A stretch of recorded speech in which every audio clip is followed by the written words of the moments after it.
What's going on, guys? As you can see, there's tractor parts all over here. And what I'm doing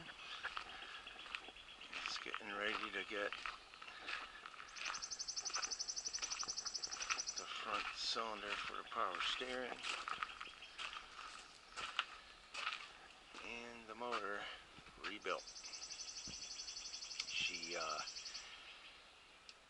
spun a connecting rod bearing, and before it gets too bad, we're gonna take her apart and get her doctored up.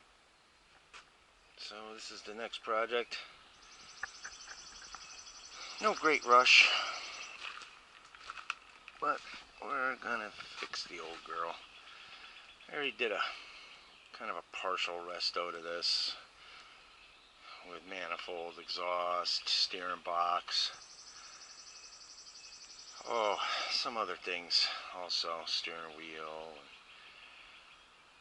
But now we're going to get into the guts of this thing. We're going to take care of her. That carb's looking pretty sad. That's a new carburetor too. That carb's only probably 2 years old. Probably doesn't have 5 hours on it. But we'll probably soak that thing up. She's been sitting.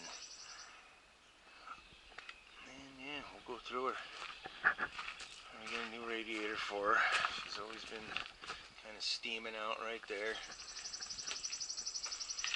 There you go. We'll keep you posted as we go along.